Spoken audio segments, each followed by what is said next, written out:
Oh, wait a minute. All right, we are live. It is Talking Preps. We're still getting kind of set up. We're not quite there yet. Sam has late practice, so I don't know if he's going to be joining us or not. I really think he's scheduling late practice because he got beat so bad on the game show last week, so he didn't want to have to take on anybody this week. I think he doesn't want to he's covering for his cheating Friday night. There we go. There we go. We're going to talk about that too. Let's see. Now you guys clown Alex all the time. My man got his screen up, his lights up. Preston. I don't know what the issue is here. Preston. There you go. Got the iron up. There we go. He got his flannel on. Alex ready. I like it. I see. Hey, that's a game face right there. That is a game face. You hear Alex, me? are you frozen or you just you staring us down? You can see the light. Oh, don't worry. I'm not frozen tonight. I'm as hot as all get out. And I can get rid of the background right here and bring my iron on too. No. I'm going to be hotter than Dale Ross was with that hot sauce last week because we got a lot of stuff to talk about tonight. I am hot about the way DJ McFadden is being treated. Okay. All right. Well, before we get to that, we're going to get to this.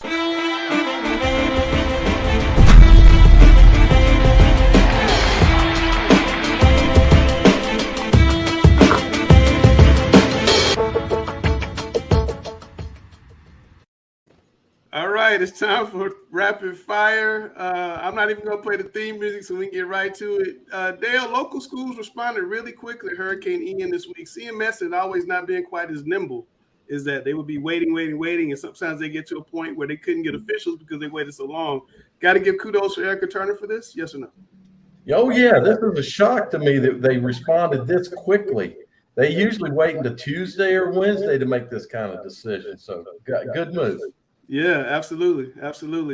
Gary, what do you think? Because you've been part of that, waiting, and then finding out you have to play Monday. I think that's the advantage of having a former coach in a school that knows how these decisions need to be made, as opposed to coming, from up top from somebody who's never coached before. Right. So I think she did an excellent job making that decision.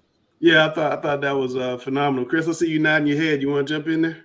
No, I couldn't agree more. I'm extremely impressed with the proactiveness of Erica Turner and her office in getting ahead of this, like you mentioned.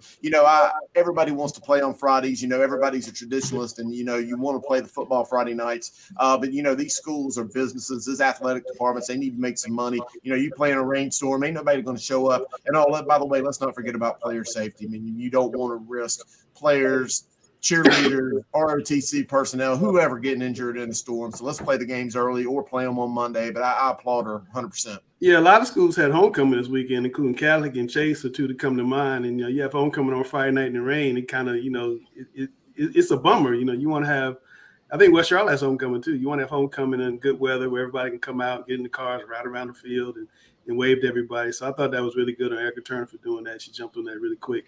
Gary, Malik Creek coach Ralph Hammond was murdered, unfortunately, last week. They had a ceremony on Monday. A lot of people came out, had a balloon release. How big of a shock is that for the community?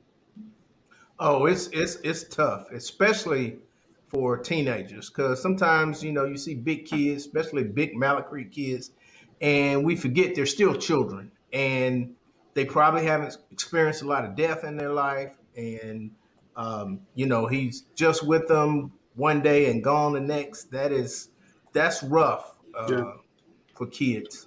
Yeah, Coach Hammond was just 56 years old. He was not only was he a coach, but in the offseason, he would let the kids come work out at his house. He was a big part of that community over there. Coach Palmieri talked about him. All the coaches that have been over there talked about him. And another thing with that, being the fact that he was a volunteer. Yeah. Volunteers don't get paid in CMS. They do it out of the goodness of their hearts. That makes it doubly sad that somebody who didn't have to do something gave of their time like that to be taken away so soon is tragic. Yeah, Chris, I see you nodding your head. Oh, yeah. I mean, I didn't even really know the coach other than my name, but I just have to agree with what Gary's saying. Traumatic events like that tend to stay with these young people. They'll remember them forever. And, they'll take away the good times, especially those who've had a chance to work out with him. But I just can't imagine the struggle and just the sad feelings that whole community is going through. Yeah, well, and I commend Malik Creek for how quickly they put together the memorial out on the field. There was a lot of people out there. I thought it was really well done. I saw some of the videos. They were on Instagram. People were tagging me in them. I appreciate you guys doing that as well. So I thought that was wonderful. Cameron, you were at the Huff Chambers game, and we weren't going to have this as a topic, but you readers were saying viewers were saying you wanted us to discuss. You were at Huff Chambers. What do you think about Huff and their young defense? Shutting down Chambers like that. I mean, top 2, top 3 defense in the state. They are well oiled. They're a well oiled machine, and I don't think there's a defense. I mean, maybe one thing that a lot of people forget is that Chambers on defense held the Huff offense to 7 points too. The difference in that game was simply a kickoff return and a safety. But those 2 squads right there probably have the best defenses in the state. They are very solid. Kings Mountain a close third. Gary, what do you think? Kind of echoing what Cameron said. Both offenses only scored 1 touchdown. And like we all mentioned, that special teams would probably be the turning point. And Huff ran the opening kickoff back. And I think that was the game right there. It was a slugfest the rest of the night. Huff got a safety late in the game. But the special teams was the turning point, and that happened on the first play of the game. They ran it back all the way, and Chambers was playing catch up the rest of the night. Now, I think that was Huff's 4th straight win in the regular season, Gary. But in the playoffs, it's been reversed, and we keep Chris is already nodding his head. I'm going to come to you, Chris. In the playoffs, it's been reversed. Do you think Chambers could reverse this again if these teams were to meet the playoffs? Yeah, I think they can. I don't think Huff ever comes into that game lacking confidence. They just haven't finished in the playoffs. And because they had a big lead last season in the playoff game, and they blew it in the last 3 or 4 minutes of the 4th quarter. So, if things play out the way we expect it to, the next game will be at Huff, since they have the tiebreaker right now. So, once again, it could go either way, but that's one school that's not intimidated by Chambers. Absolutely. Guru, what do you think about this? Well, if I am Chambers, and look, we're just going to predict that they do match back up in late November, and it's a playoff game, I think Chambers would much rather be on the road going to play at a Huff. I think that bodes better for them. But, talking about, Huff just having to find a way to get over the hump when it comes to those big playoff matchups, predominantly against Chambers. It kind of reminds me a little bit of those mid-2000 Mike Newsom-led Butler teams that, for a couple years in a row, they just they looked to be the better part. They matched up against those TK-led Independence Patriots, but just couldn't quite get over the hump until they finally did. And I think that's getting close to where this Huff team is. They struggled to get there, but I think whenever they do finally learn to win that big game, I think you'll see some big things by them Huskies. Cameron. Yeah, the Chambers team seemed to be playing a little banged up. I noticed Anshawn came off the field, had an ankle injury. Braylon, Zion Booker, they were cramping up.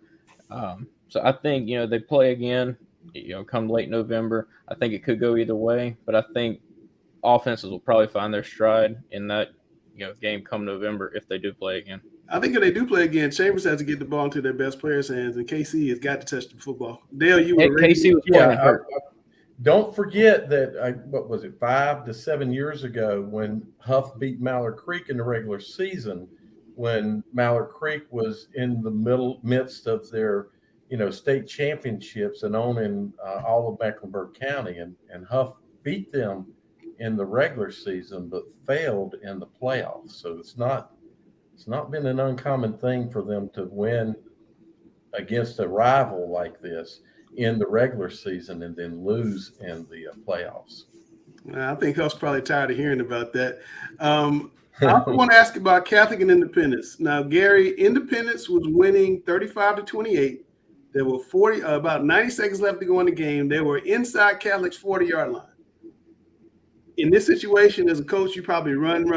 I don't think Catholic had any timeouts, maybe one.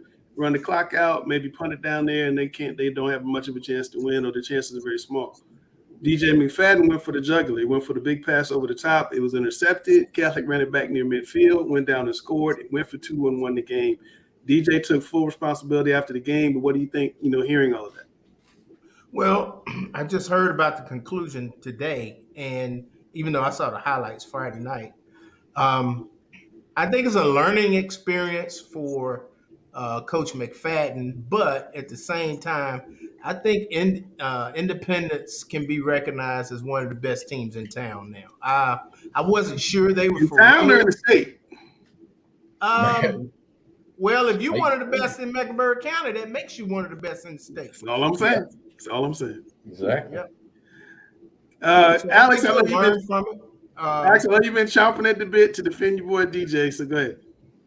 I'm going to defend DJ McFadden to no end on this, and I'm going to call out everyone who is percolating in the cesspool of iniquity, trying to turn education-based athletics and make a mockery of this situation right here.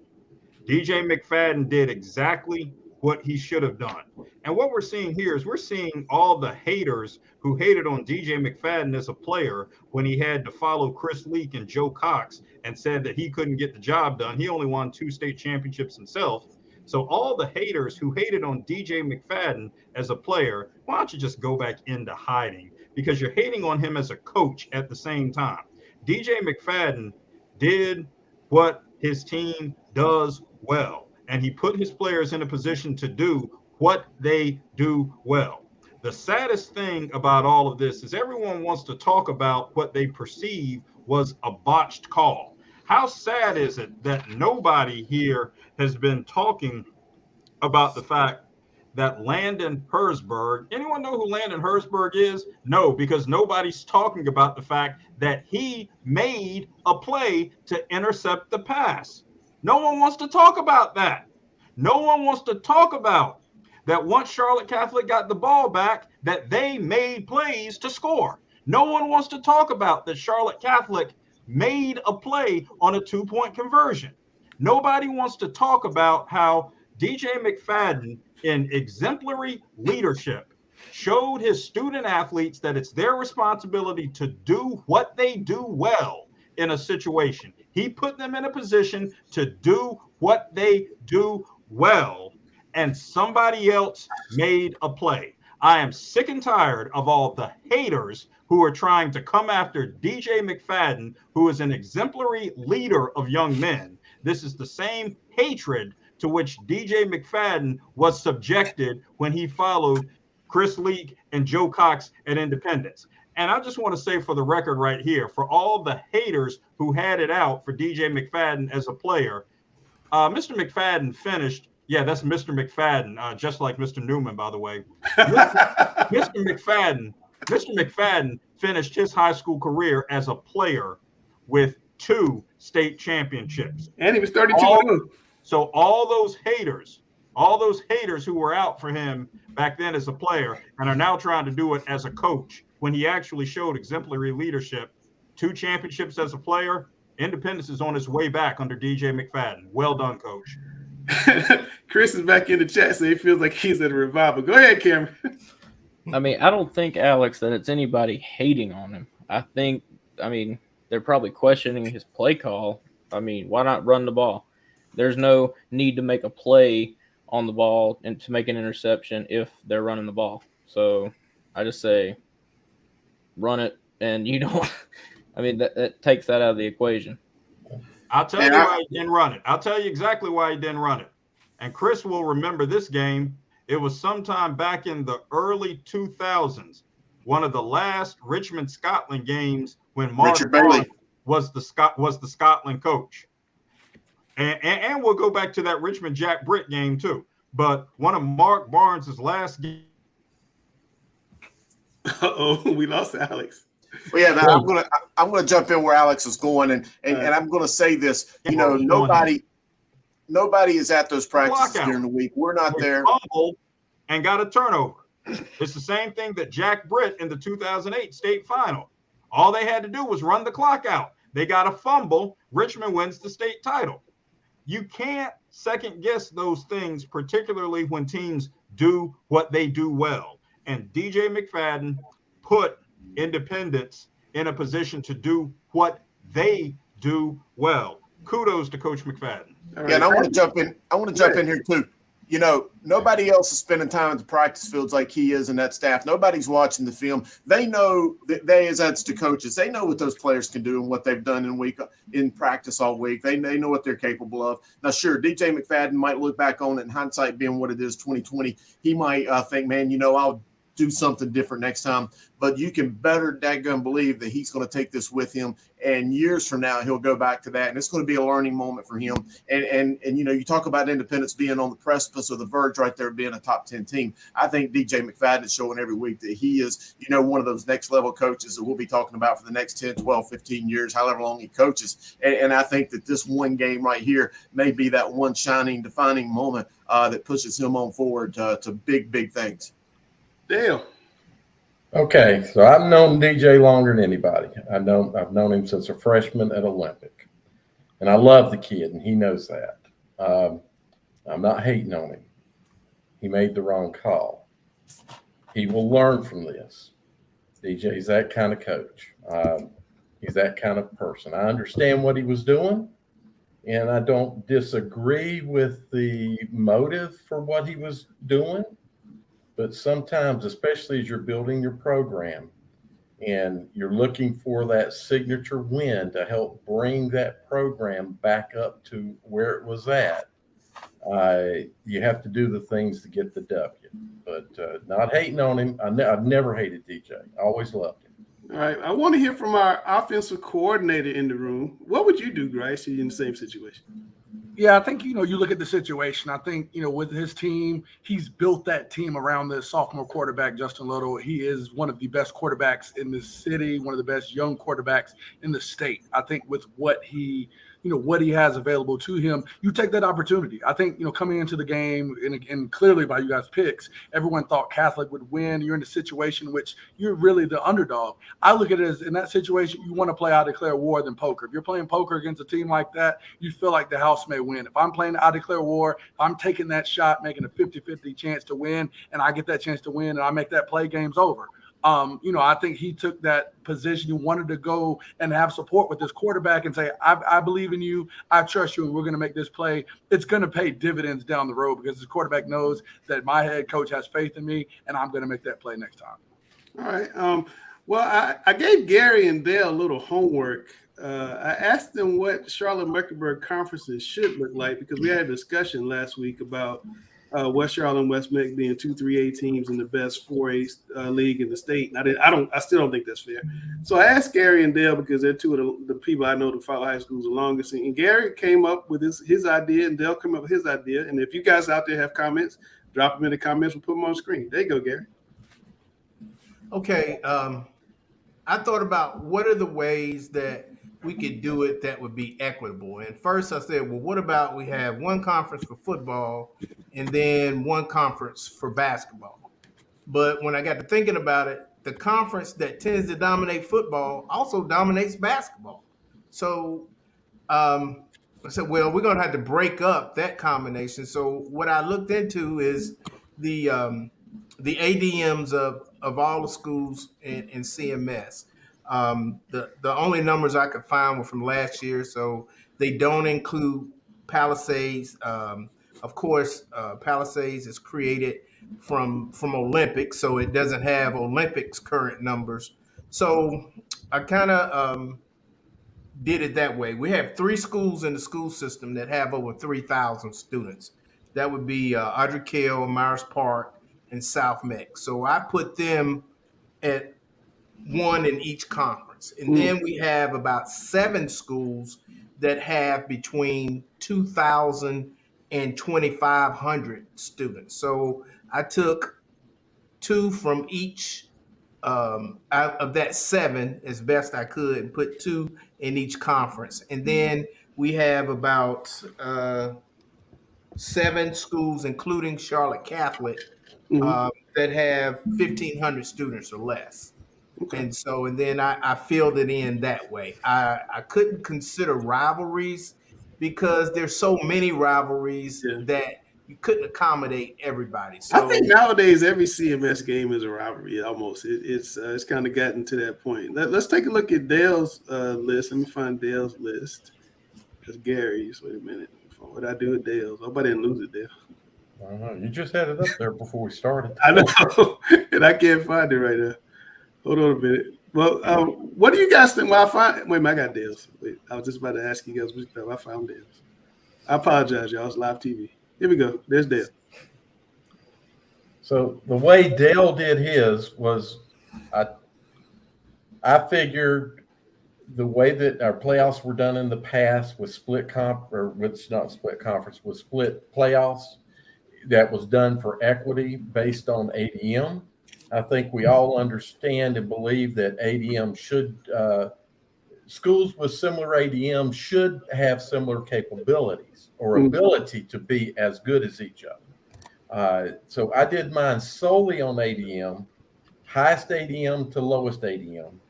And I didn't do any shifting of putting, one of the largest in each of the conferences. Conference 1 is the top the top ADM schools. Then the next largest ADM for the next one. I had to guess at Olympics because, again, like Gary said, we don't have Olympics numbers. We know they were one of the largest schools, not only in the city but in the state. So we figured they're going to fall somewhere in that second conference. And then the third conference is again, I'm just going by ADM, the next largest ADM down. And that's the way this ranking goes, is based, or scheduling is based on size of schools. Now, I will only say, I think that Conference 1, there's going to be some upset coaches because a lot of people aren't going to make the playoffs every year. That Conference 1 is the SEC West. Yeah, that's pretty rough. Cameron, what do you think? Yeah, just to kind of emphasize that, you're looking at powerhouse in that first conference. But how do you know they're going to be a powerhouse? Independence used to be a powerhouse. Yeah. Then they went to not being a powerhouse. So they're still a good team this year. A powerhouse next I love Conference 3, though. I will say that. I love Conference 3. I think that's a really good. I think Conference 3 is even a little. Charlotte Catholic wins that conference. Hey, Grace, don't be quiet, Grace. Go ahead. I hear you. No, I think the tough thing about this here is, especially if you're dictating, by your conference making the playoffs. Again, if it was just open, the best teams based on strength of schedule and things of that nature, maybe they would be okay with Conference 1. But Conference 1, you literally have a situation in which you have playoff deserving teams that wouldn't make the playoffs. Yeah. Conference 3, you have a faction of parents banding across Charlotte to petition against Charlotte Catholic in that Conference 3. Hey, you want to unify the city together? You got everybody from Palisades to West Charlotte, West Berry, banding to get Catholic to hell of their conference. No, every one of those schools, with the exception of Rocky River and Palisades, have been in conference together for years. Bryce, also remember West Charlotte and West Mecca 3A. So no, I agree. They won't be in the playoff conversation with Catholic in that conference. Yeah. That's why I like that conference. Be happy with that either. What sport does Catholic not win the conference in that Conference 3? Basketball. And 15 others, they win. But they've been in a similar conference, and they were wanting an Olympics. If Sam was on the show, he'd be getting hot right now. Right, Sam would like that because it puts him into more equitable situations. And guys, I'm gonna make a prediction.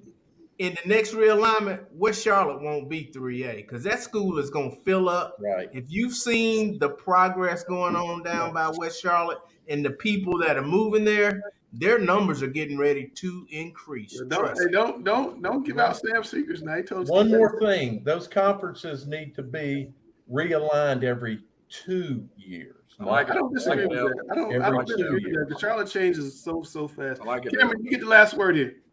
Well, yeah, if you mind putting Dale's list back up really quick.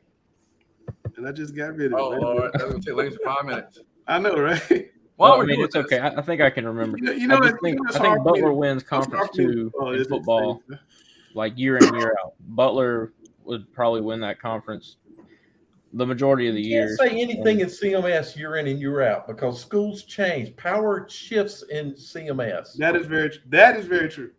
On the south side, it's been pretty level, though. I think for basketball, Conference 3 would be pretty interesting. got Harding and West Charlotte. I really like Conference 3. I really do. I mean, I hate it. and I like some of what Gary had up there too. But I don't like it the way it is. I like Dale's. I'm not too. sure I like the SEC Western Conference 1. Yeah, I like Dale's too, though. So I think if you can mix Conference 1 and 2 together, leave Conference 3, I think we Yeah, can. but see, again, I still believe power's going to shift. You're going to see the Huffs and Mallard Creek one day and Chambers not be the powers that they are. But That's I mean, going that to happen. day ain't going to be right now, though. I think that's It's going to happen. It may happen in the next 2 years. Chambers will not be one of the top teams in the school in the city. I don't think it's going to be in the next 2 years. Right. It's not going to be the next 5. Brand they're pretty People were saying that about Mallard Creek when they were in their run, and look what happened. They're on the way back, though. And last year was arguably the quote unquote worst year, and we still freaking beat Butler and made it to the dang final, third round of the playoffs. So if that's a down year, that's probably gonna be the lowest year. That's not bad. That's not bad. But look, guys, speaking of games and calls and whatnot, there was a call at West Charlotte West Meck last week that potentially cost West Meck a playoff bid. First quarter, a 0-0 game. West Charlotte threw a pass at the goal line. There was a clear incompletion. Maybe not from where the referee was looking at. Obviously not from where the referee was looking at. But the game ended 7-0, and West Charlotte got the playoff bid. West Meck didn't. Had a chance to talk to both coaches. Sam's not here, but did talk to him on Sunday. So I'm gonna play that for you. Then we're gonna react. Yeah, well, we saw the play in real time in the first quarter, and of course it's early in the ball game, so we try to dispute it. We try to talk to the refs. They kind of dismissed us. Didn't really give us an explanation or anything until after the kick, after the PAT. Even after the PAT, they really still didn't give us a whole lot of answers. Their biggest thing was go review film and submit it, for a review. So that was their thing. They kept it moving. It was so early in the ball game that it was a bang play that happened. So we kind of just kept moving forward. We still had it in the back of our minds, at the end of the game. So we quickly reviewed it once the game was over. We went and looked at film and we reviewed it, and we called it again. So it would have happened maybe in the fourth quarter. We would have made a bigger deal at the moment because it was the first quarter. We knew we had a whole ball game to play, so we kind of just kept it moving. Yeah, but the official that would see that was actually in the middle of the field, so it's actually tougher to see. Okay. This is a corner angle view. Yeah. So like right here, the only way you'd be able to see it would be in a corner view. Like I honestly didn't see it until they posted it.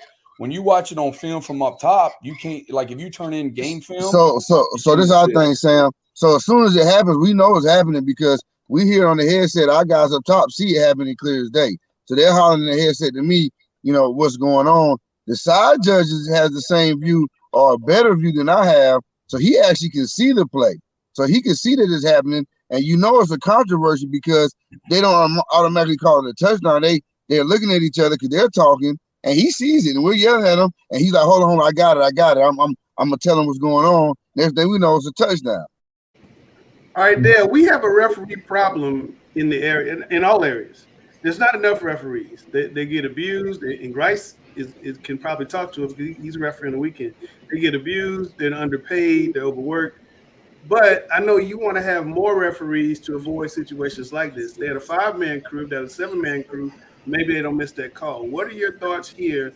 There's nothing that can be done. The game's done, and West Mexico have to probably go 2-2 to get a playoff bid. So let me say just a couple things. First of all, if we actually had a side judge in that game, we did not. We only had a 5-man crew. Yes. Coaches need to learn the officials. We had a wing official, but not a side line official. Yeah, that might have made a difference because people are in different positions. Officials have different areas of responsibility that they have to look at on the field, and because of where they're at and where players are at, and just so many things can play in that they can miss something like this. I do want to see 7-man crews, but I recognize that we can't even have that discussion right now until we get more officials. We don't have enough officials. Even if it came out this Friday night or this Thursday night and said, okay, we can have 7-man crews, we couldn't fill it. So problem number one is we've got to address the number of officials. If we can get to that point, we really do need 7-man crews because of, not just because of plays like that, but because the athletes are faster. They are more athletic. They're bigger. They're stronger. It's harder for officials to see everything with the game speed that we have. So we need more officials now so we can have 7-man crews, and we need officials that are healthy, not having officials that are out there that can't run around, because we have that situation. So we need to address it. It's a big issue. Grace, you seeing this thing, every day almost, this official problem. I have 2 questions for you. What could we do to increase officials? 2, could we have 7-man crews deeper in the playoffs when there's fewer games? I think first, you talk about what could you do is just spreading the word and recruitment. I think that was, kind of one of the things that became a joke at the beginning, but something I seriously wanted to do on the weekends to increase my knowledge of the game, and 2, just kind of give back to the game that, has given so much to me. I think that would spread the word. We do have a lot of young officials. Actually, post-COVID, we have a lot of young officials who've come out there and even been, put themselves into these spots of Thursday and Friday night. The officials or the crew that was there is actually a very experienced crew. The White Hat actually is one of our trainers. Again, you talk about knowledge of the rules. You talk about someone that understands mechanics. He is one of the best guys that we have. Looking at it and with my understanding, and kind of Dale alluded to it there with talking about wing officials, it seemed just to be the perfect blind spot to where, again, you're inside, it looks like it was inside the 10. You've got a wing official whose view is obstructed by the defensive player. The ball hits him, and it looks like the umpire, who didn't immediately signal touchdown, was in a tough position where he seemed obstructed from the view of it as well. And I think, I can understand the frustration, but I think the one other piece that we talk about, this was a first quarter play. I think that because of how the game went and everything like that, people are pointing to this situation. I never want to be in a situation where I want to point or make light or say, hey, well, this is the reason why we lost. It's unfortunate. I think it's just a situation in which, a call was missed, but people got to understand referees are human too. And without the advent of review, I don't know that we'll be able to kind of rectify these situations. So it's a tough spot. We've all been in there. I think, without delving too much into it, I know I've been in that situation, in the game in my past where it wasn't a touchdown. It was clear as day to see, and it was missed. So, the biggest thing you can do is keep playing and teach your Sam made the comment, Coach Beatty made the comment that if it had been later in the game, he'd have been more adamant about it. One thing coaches have got to understand, once the call's made, right, I was about to say. You can get a 50. There's no review, but it's really not much more you can do. Nothing you can do. Sam is not gonna like this, but he ought to get a trophy to whoever holds it. And it be neutral for 1 year. Neutral for 1 year? Huh? Yeah, let it be neutral for 1 year, even though it goes down in the state as a West Charlotte win. Well, again, West Mac can go 2-2, and I think they would finish 6-4, and that would probably put them in 5-5. Is going to be a little dicey, but I'm pulling for them to do that. I hate for this thing to happen to any team like that. Max Preps did tag me in a video today of the same type of play that happened in, I think it's Texas. It was a longer pass, but the same thing. The kid obviously dropped the ball. He actually rolled over on top of it, jumped up, and they called a touchdown. So as you guys say, these things do happen a lot. All right, Alex, moving up into your neck of the woods in Garner on Friday night, Scott Chadwick and Coach Clayton, old friend of the show from Mars Park, beat Garner 49-0. And Garner coach Thurman Leach would not shake hands after the game, and he also instructed his players not to shake hands, even after the parents on Garner said shake hands. He felt like Coach ran the score up on him, even though Coach said, I played my backup quarterback in my bench in the second half, and it was 42-0 at halftime. I'm going to play the video that some of the parents put on Facebook, and then I want you to respond. Offensive line in this deal, 42-0. Sir, it's football. It's football. You guys got it doesn't matter. Y'all lost. It doesn't matter. It's poor coaching. That's what it is. I'm going to tell you what it is. It's poor coaching. The backups didn't get in until 8 minutes ago, man. I don't care. Give him his pads. You're I've never seen anything like that in my life. I don't care. Wait a minute. No, what is going on? This is what it says. This is what it says. This is what it says. It's poor. This is not right. That's not right. Those kids. You gotta teach them. You gotta teach them kids that right there, yo. That's not right. That's bad respect for these kids right there. Y'all don't teach those kids that right there, man. And my son Because y'all better lost not 49-0. Come on, bro. All right, it got a little ugly after that. I don't even want to show that part. But Alex, your response to seeing what happened in Garner, Do you feel like Coach Chadwick ran the score up? Do you feel like Coach Leach handled that correctly? We're not going to talk about running up the score. Everyone's got their own opinions about that. We're not going to talk about shaking hands or not shaking hands in a post-game handshake line. Everyone's got their own opinions about that. Obviously, someone would do the same thing in these COVID times. Everyone's got opinions about that. We're not going – I mean, we could talk about that all day. I am going to say one thing about this situation. This altercation never should have happened. It is imperative for everyone to acknowledge the 24-hour cool down period to be afforded coaches, student athletes, and parents after any type of situation, which might warrant discussion if there are concerns, as there obviously were in this situation. So should there be discussion about this? No question. Absolutely. But the observance of the 24-hour cool down period is imperative in this circumstance and any other circumstance, and a confrontation of parents with student athletes, coaches, whomever, outside of team buses minutes after a game left is a recipe for disaster. There were absolutely no winners in this situation whatsoever. Whether anyone feels the score was run up or not is moot. Whether anyone feels that the coach should have instructed his players to shake hands, that's moot right now.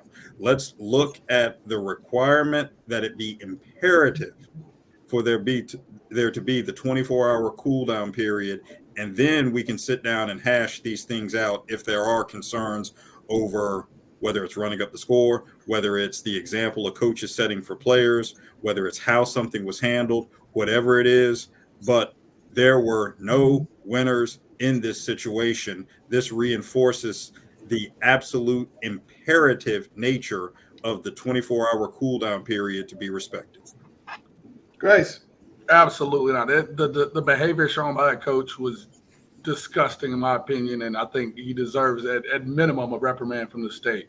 I don't care in what environment that you're in. I don't care what scenario. I've been a part of beating someone by 60. I've lost 70-0 on Saturday evening. We were the only game on TV. People, Twitter coaches I know, laughing, kind of smirking at how bad it was.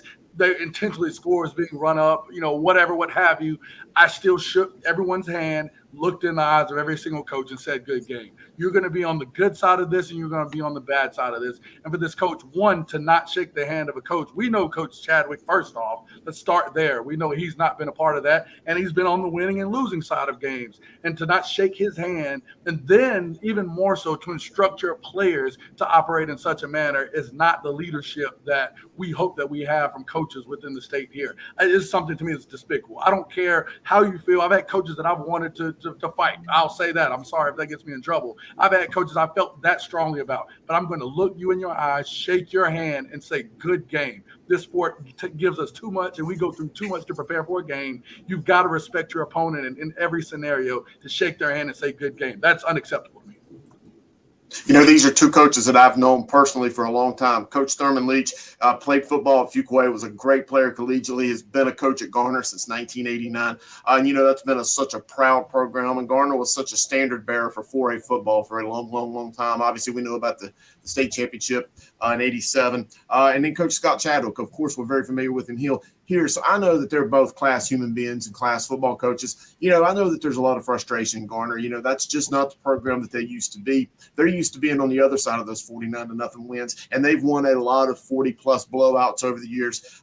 So, I want to go to it this, though. Yeah, the confrontation with the parents afterwards, unacceptable. I hate to see that. I hate that something like that gets put on social media because that is just not good for high school football. But I'm also going to tell you what's not good for high school football. High school football is a lesson, a teaching tool, an avenue for players to get from point A to point B, whether it's to play collegiately or to learn the tools and trades of being a good human being, to be a good father, a good worker, a good employee, a good student, whatever the case may be.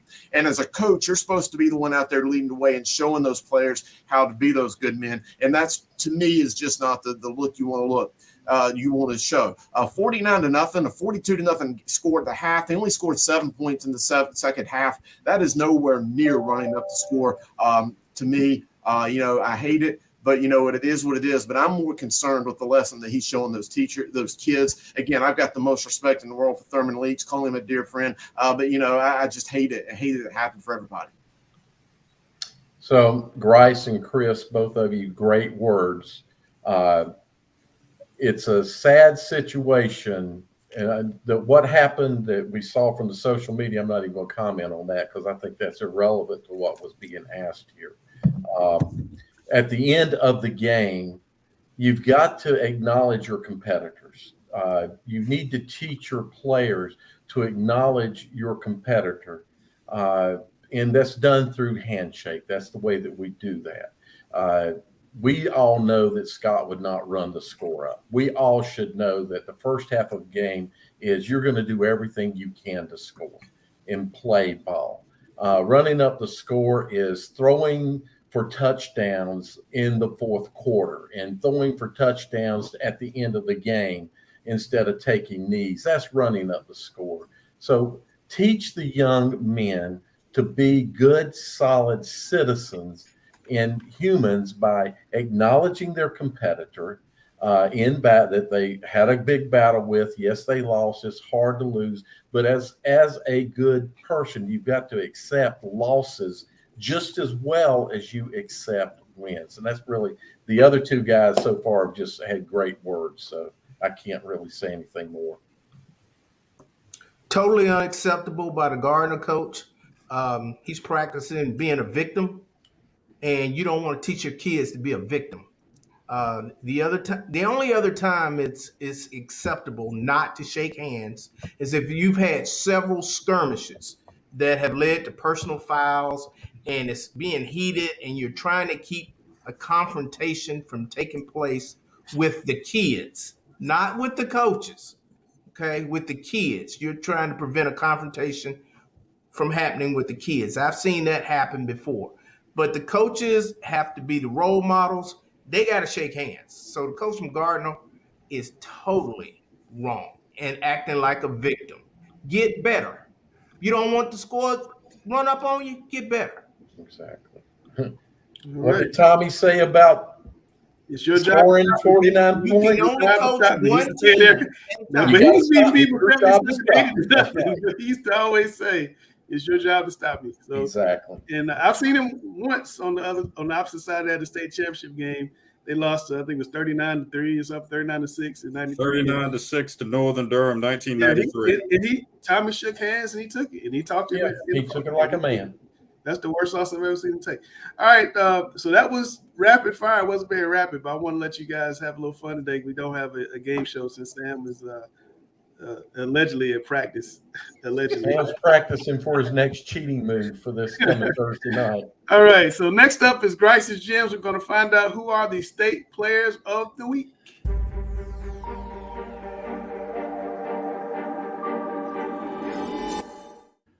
All right, my man Grice, can you believe that we're going into week 7 of the high school football season? And hey, we got a lot of guys that got the call for Grice's Gems for week 6, but here are some of the best in the state. We're going to go all the way down to Cumberland County, my own neck of the woods of Southview High School, taking on my Douglas Bird Eagles and my man Rashad Dockery. Look at him, 13 carries, 176 yards, 3 touchdowns, and a 62-0 win over, again, my Douglas Bird Eagles. It's not 2007, 2008 anymore, Coach Grice. What do we see? Man, hey, Guru, I had to do it last week, giving a Grice's Gem to someone that faced my team. Now we're having to do it with you, Guru, the team that faced a team that you previously manned the helm. Again, this kid was explosive in this game. I mean, you see the low carry count, you see the high yardage total. That's something we always look for in the Grice's Gems. And a big time, 3 touchdowns in this game, this big time victory. You got to give him the call here. I thought he was explosive. I thought, he got a lot of chunk plays with his yardage, and I'm happy to give him this Grice's Gem and rewards for a big time win. Man, and, having coached against Southview, knowing Coach Rodney Brewington the way I do, just watching him get downhill really quick, that's a staple of Rodney Brewington football right there. So, Rashad Dockery, a great job for him. Let's stay in the Sandhills area and go to Pinecrest High School. Jalen Morgan, Pinecrest had 22 carries, 154 yards against Richmond County. That was a barn burner, 30-27 victory for the Patriots. That was a big-time game. Before that, Richmond was 41-3 against Pinecrest. We know that's some big boy football, Coach. Oh, it is 100%. And I mean, of course, adding to the woes again of a tough rebuilding season for Richmond County, big time win from Pinecrest, 22 carries, 154. This was 30-27. This wasn't a blowout and a performance in that form or fashion. They needed every carry and every yard, like I say, for them to be victorious over Richmond County. I know they're going to celebrate this one for a good little while. You try to take only 24 hours, but a win this week for Pinecrest, they're really going to celebrate this heading into next week. So kudos to Jalen Morgan. Big time win for Pinecrest. Absolutely, and that's a big time win for Coach Nick Edens. He just took over at Pinecrest, coming over from Crest. So huge win for his early tenure there, leading the Patriots. Grimsley High School, we know that's one of the teams that Alex Bass is real high on with our rankings. Ryan Stevens, 10 of 12 passing, 254 yards and 2 touchdowns, plus rushed for a TD and a huge win over Northwest Guilford. That's a lot of efficiency. I know you're a quarterback guy, Coach. What do you see from him? Again, I like it. We always wondered at what they were going to do once Alonzo Barnett graduated. Ryan Stevens is next up. See a good little lefty. We don't see a lot of lefties anymore, but look at the great opposite hash throw off of the comeback route there. We see that he has the speed to get missing if he has to. Again, Northwest Guilford had a pretty quality opponent. Grimsley showed why they're the cream of the crop in the 4A Fight Club this year, and we see that Ryan Stevens is one of the guys that they're going to have to pay attention to. Love his ability to run and kind of get out of the pocket and extend the play. That dual rushing and pass threat. Look at that, staying in the pocket, though. He doesn't get out of the pocket unless he has to. Stayed in there, took the heat, delivered a strike to his receiver. So excited to see him, and we see a great reason why Grimsley is trying to head for some big-time football here in 4A playoffs. Yeah, 10 of 12 passing. That's great high efficiency. I don't care what league you're in. That is big-time football. There's a reason he got to call this week. Let's go to Salisbury High School and talk about a guy who set a school record. Jamaica Wells became the first player in history to score 6 touchdowns in a game. Went 15 carries, 242 yards, and a 55-7 win over West Davidson. Hey, we're talking about a Salisbury school that had guys like Romar Morris, who played in the NFL, played for Carolina. I mean, that's a big-time school record to break. Definitely. When you've got a school, like you said, that has the caliber of players that they've had, anytime you're setting school records at a place like that, we got to give you the call there. Again, 15 times, 242 and 6 touchdowns in the game.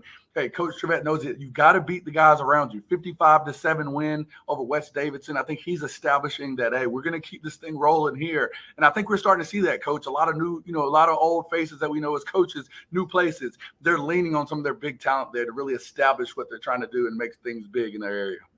Yeah, and hey, we've talked enough about offensive football. Let's talk about some defensive guys. Let's talk about some dogs. And this dog is more of a husky than a dog. But Anthony Walker, Huff High School, had a massive game, 10 tackles, 3 for loss, fumble recovery, and Friday 16-7 victory over the nationally ranked Chambers Cougars. Man, and look, he's so big. He got the call. We're going to bring him here on the stage, Coach. Oh, got to bring him again. He's a guy that we faced earlier in the year, was dominant in that performance as well. And we've got to show some of his highlights. Again, big-time game. Anthony, can you talk about going into this game? You're dealing with the mobile quarterbacks such as, Anshawn Bubba Camp. Can you talk about that mentality as you guys prepare for this game and what you plan to do? Yeah, we know he likes to run, so we just wanted to take that away from him earlier in the game, sending pressures. Just taking that away from him so he can't throw the ball on the run, so. Oh, agreed. And again, that's one of the things I've told Langston and Greer early this year. I think, you guys being young on the defensive end, I thought this, Coach Chachi Sullivan, the defensive coordinator, this has been one of his, kind of finest works. And I think he's leaned on some young talent like you and, some of the other guys that we've talked about, Samari Matthews in the secondary, and things of that nature. So, can you talk about, again, a lot of the hype in this game was, can you guys slow down the offense? I think you guys did a good job. I mean, what do you think were additional keys that helped you guys to really make sure that you could put the clamps on that explosive offense? Just film study and the way we prepare. I feel like the way we prepare, like I said in the interview last night, it's Friday night, the way we prepare, I feel like is the best in the nation. So I feel like our film study, as the coach's film study, our film study, I'm saying we'll watch film as a team. I just feel like the way we break it down is the best ever. So. Hey, Anthony, we've started to see upwards of 2 games every year seem to be played between Huff and Chambers. I mean, this has kind of become a staple to see a big-time game during the regular season. Last year was in Memorial Stadium, and then again in the playoffs. You talked about film study. I know that Coach Jenkins has got you guys looking at the right things and doing the right things on the field. But what is a game like this at a stadium like at Chambers? The crowd was electric, a big atmosphere. How does a game like that maybe prepare you guys for a playoff game against them? And again, maybe before an even hostile or more rowdier crowd in November, December. Well, like you said, they have a great environment, so prepares us for that. They're a great team. They're a great football team. So the way they play prepares us for way more competition. I just feel like they're preparing us to dominate. So we had a good game this one. We're on to the next. I believe it's West Meck, and we got to prepare for that just as we did this one. For sure. Sorry, go ahead. Go ahead, Coach. Yeah, I just want to talk about that. Going forward again, you've got big win here. You've got Mallard Creek, down kind of in the horizon, them coming off a bye when they play you guys. What are you looking forward to the rest of the year? And again, we knew last year you almost got there. You lost to the regional championship. How far can this team go? Coach Jenkins has been putting emphasis on finishing. That's just what we have to do. We're just looking forward to keep dominating. So we got to finish. We didn't get to do that last year, so that's just what we've been putting emphasis on, and that's what we're going to do, and that's what we're going to do. So, well, Anthony, I appreciate you getting on here with us in Grice's Gyms. Coach Grice calls it the 4A Fight Club for a reason, and you see it. There's no weeks off in this conference that you guys are in. So get ready for the year, prepare for each team, and we look forward to having you on again. Yes, sir. I appreciate it. Thank you. Yep, absolutely, Coach Grice. Again, you are picking some good ones. That phone keeps ringing, and here we are. Oh, great. You know how it goes. Hey, guys, if you think you had a great performance on Friday night, feel free to DM me at Coach Jay Grice, DM at Observer Preps, DM at Langston Wirtz Jr. Let us know. As we always say, if you ball, you're going to get the call. Yeah.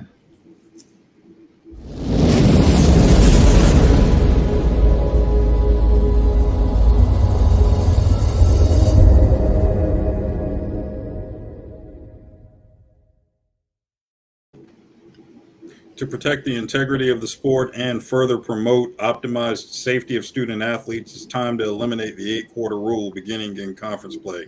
I'm sick and tired of the way the 8-quarter rule is being abused by too many schools who do not need to be moving up players in 8-quarter circumstances because they already have enough student athletes to fill separate JV and varsity teams. Now, as for the teams who use the 8-quarter rule legitimately, the non-conference season, 5, 6 games, whatever it is usually, or 4 games in some cases, is enough time to figure out exactly where you are numbers wise. And at that point, prior to conference play, make a decision that you're going to go varsity only or you're going to go JV only in the name of safety, and move those kids accordingly, considering the numbers you have, the ages of your players, and those details whatsoever. The 8-quarter rule has turned into a farce because of how it's been misused, and I'm sick and tired of seeing schools that are misusing it all the way around. The conference season, by that point, enough time has passed to figure out if you need to go varsity only or JV only. You get it done in the name of safety. Down with the 8-quarter rule. Alex, I agree with you, but I'm going to take it one step forward. Let's not just talk about conference play. Let's either eliminate it all the way or eliminate it with some very, very close stipulations, maybe 1A, maybe some hardships there that maybe have to be approved. I don't know. I don't want to get in the weeds with that. But we have seen schools abuse this 8-quarter rule since the inception back around, I think it was 2002, 2003. I remember coaching when it came out. We thought it was a big deal, but it turned out to be a joke. We have seen schools that have had to forfeit entire seasons. We have had a number 1 ranked 3A school back about 7-8 years ago who would have been 11-0 who had to forfeit the entire season. They were using the 8-quarter rule. Oh, hey, let's say this. They were using the 8-quarter rule to play juniors on JVs to make sure they were dominating on Thursdays as well. So I agree with you, Alex. The 8-quarter rule is a farce, and I think it needs to be completely overhauled, or even better, let's just get rid of it. You guys sound like rich people talking to poor people, telling them that they just save more money, they'll be rich.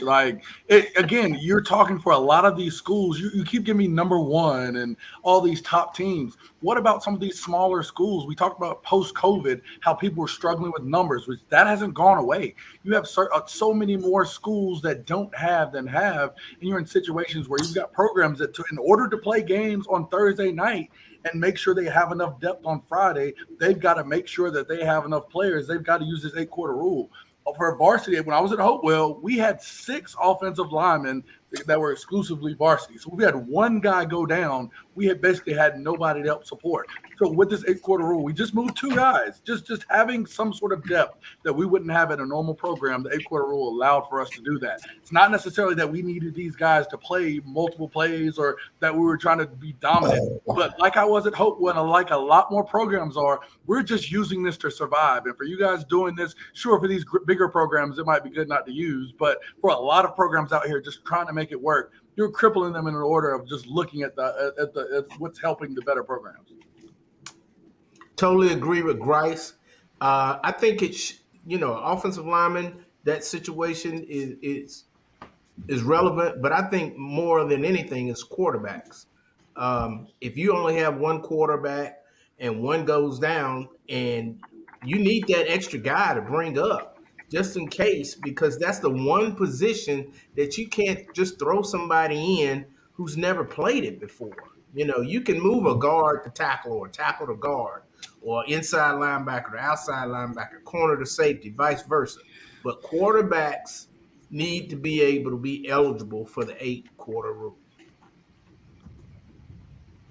Oh, didn't know you were coming to me. Yeah, I like the 8-quarter rule. I do believe that any of the issues that involve bad apples, people abusing it, that's because we let it get where we don't police it. We don't have the right procedures in place, the right policing, just period. And I've seen it abused myself, but I believe that there's too much value in it.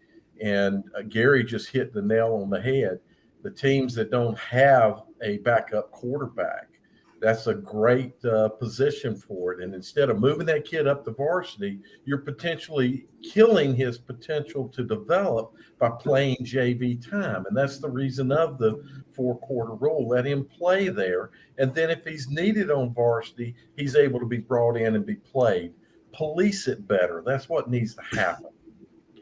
All right. Well, we're going to leave it there. I think that's an interesting discussion. Chris even thinks we should go to 8-man football in the 1A class and have a full-out bracket. That could be interesting too. Sam isn't here tonight, but he's been wanting to do this thing called Frontline Warrior for some time now. He doesn't think linemen, he played lineman when he was playing. He doesn't think linemen get enough publicity, and I do agree with him. And so we're going to do a Frontline Warrior every week. And if you're out somewhere in North Carolina, you don't have to be in Charlotte. You can be anywhere, Raleigh, Durham, Fayetteville. What do you always say, Guru? Manio to Murphy to Manio. Murphy to Manio. Anywhere in the state of North Carolina, you can be on Frontline Warrior. So for week 1, he sat down with Providence Day. Let me find it before I try to. Oh, this is a warrior here. He sat down with Providence Day's Tyson Moore. It's pretty cool. Here we go.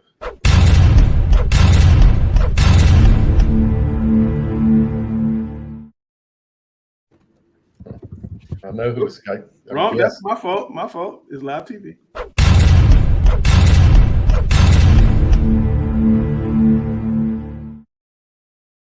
I did it twice. I apologize, y'all. This is it. Right, too.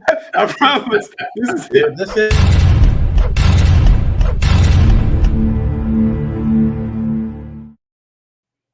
Super excited to welcome Tyson Moore from Providence Day. Come on in here, Providence Day, Tyson Moore.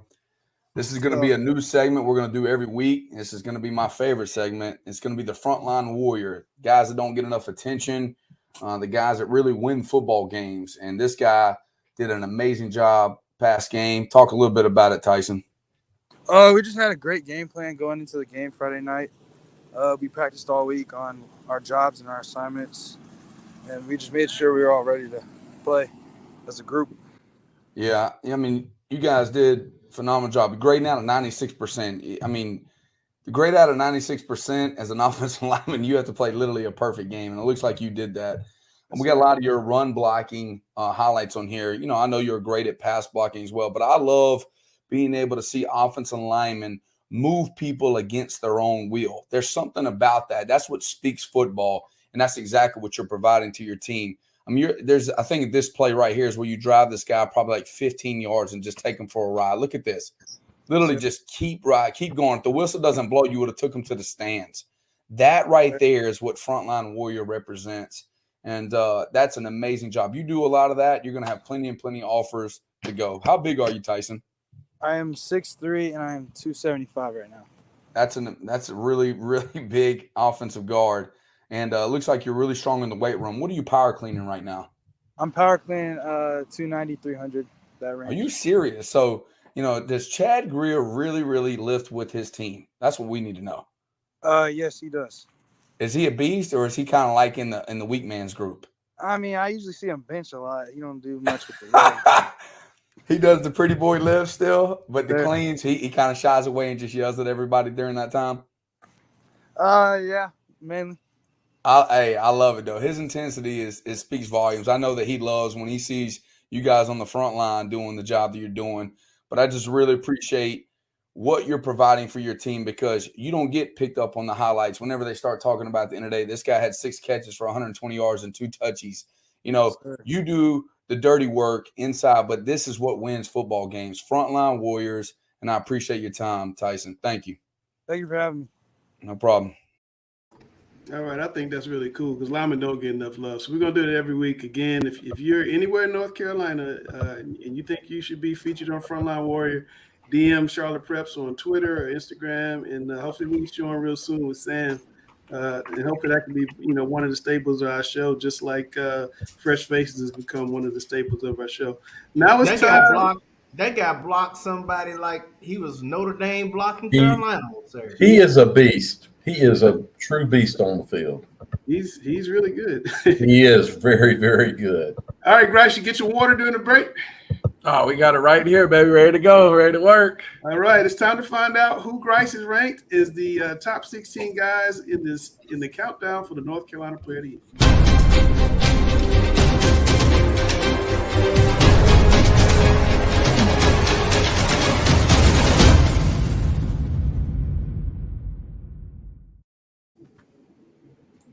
All right, we're going to start here on the bubble. So you'll see some familiar names here. Tyreek Samuel out of Eastern Alamance remained on the bubble here.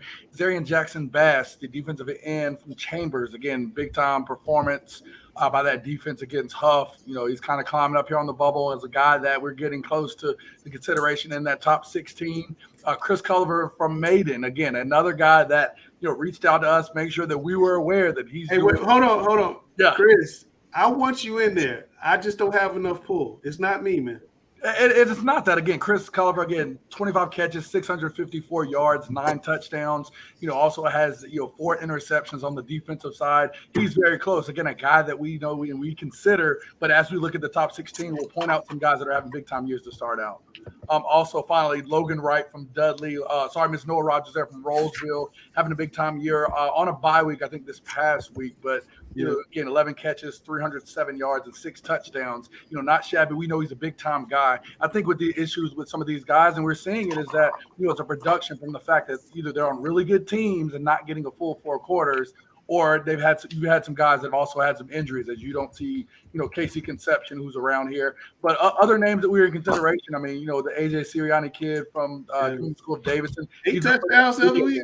It's crazy, yeah. So, we got a lot of guys that were there. Again, Bubba Camp, we know, is right around there as well. Will Maudlin, the Bartlett Yancey quarterback, along with Jalen Neal, his receiver. You've got some guys that are just really putting some numbers up, but I don't think there's enough yet to crack into this top 16, which we have some really good talent. Like I tell people, if we put out a top 50 at North Carolina, you'd see some amazing names that I think that are going to go on and play Saturdays. Maybe you'll even see some of them on Sundays. Absolutely. Before I put up that list, I want to give a shout out to a guy who has been on the list earlier this year, Christian Hamilton of Hickory Ridge. He's going to get his All-American jersey tomorrow. He's going to play in the National All-American game, the one on NBC.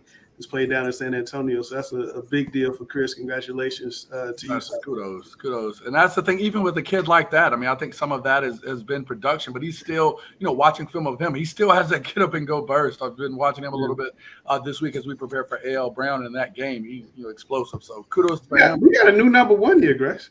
I'm sorry? We got a new number 1 here. We have a new number 1, and that's Jalen Alexander Rayner out of East Forsyth, the Arkansas State commit. Again, had a big game, over 500 yards of total offense last week. It just really vaulted him up to the top. We had Mason Fortune on a bye week. Really didn't. Of course, no change there with him.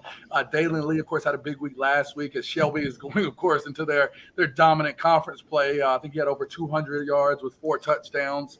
Jaden Davis the same. Again, I think we're QB heavy, but these are some QBs that are providing some great performances. And honestly, if you look at Jalen Alexander-Rayner, he to me is like a Lamar Jackson do-it-all running back. Heck, if they had someone to throw him the ball, he could be that guy to throw the ball as well. But getting into the 5 through 10, Cutler Adams is averaging 200 yards, per game. He's a guy that's putting up big numbers in the western part of the state. KJ Sampson from New Bern. New Bern was on a bye last week, but again, he's top in the state in sacks. I think at 12, a guy that's really wreaking havoc on those teams. They talk about they haven't played a lot of guys. They beat the Amari Commodores out of Virginia. I think that's the top 5 team. People were kind of comparing them. It's like a Highland Springs level, quality team up there. So New Bern is a pretty good opponent or a pretty good team in that 4A Fight Club. KJ is one of the reasons they're on that defensive line.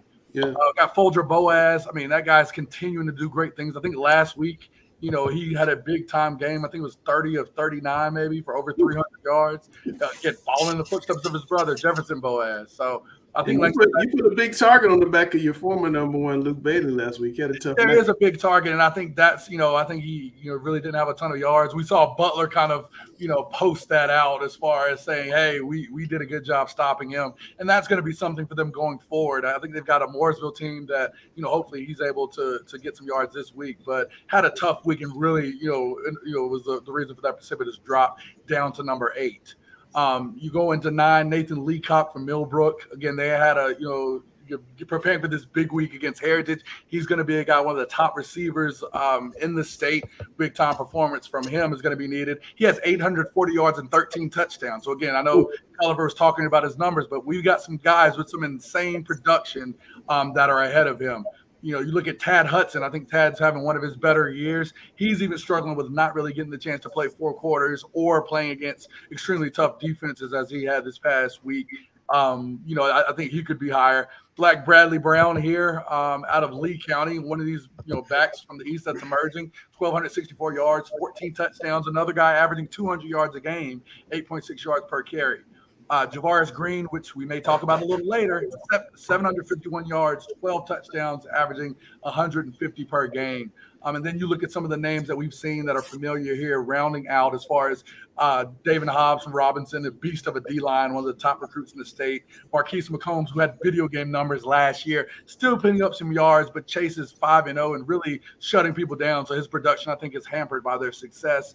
Jamal Jarrett out of Grimsley, I think, following in the steps of Travis Shaw as a dominant defensive lineman for one of the best teams in 4A. And finally, stepping up into our top 16, Zay Bridges out of Shelby, one of Dale Lee's favorite targets. Again, a do-it-all guy. You talk about a guy with 659 yards, 12 touchdowns, 300 or so yards kick returning, even adding 100 yards or so with punt return. So one of the Swiss Army knife do-it-all guys that we know is one of the better guys that has been so for a few years now, creeping into this top 16. So we've got a list chock full of talent.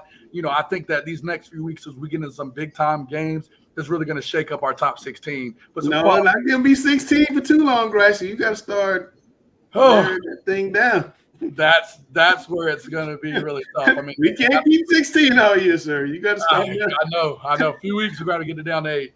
All right. We're going to cut it down. There you go. You heard we're going to cut it down a couple weeks. All right. Chelsea's not here, but she did get a chance to sit down with Audrey Kell's Joshua Clemens.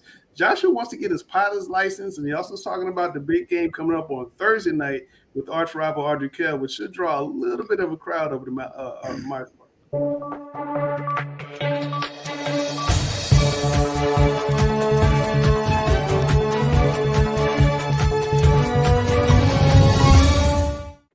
This week, I'm interviewing class of 2023 football player from Audrey Kell High School, Joshua Clemens.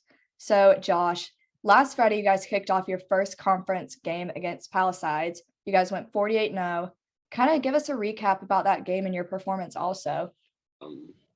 On defense, our linebackers and D-line just made it easy for the secondary.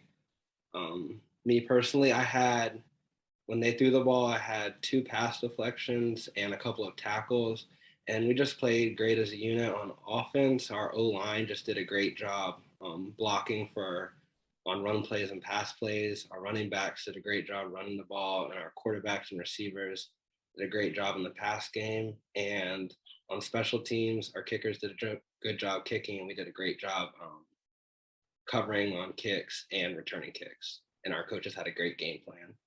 For sure. Great win. And looking on to next Friday against Myers Park, what's the expectation for that game, and how have you guys been preparing for it? Yes, Myers Park is a great team. They have a great coaching staff, and they historically have a great team. And this year they have a great team.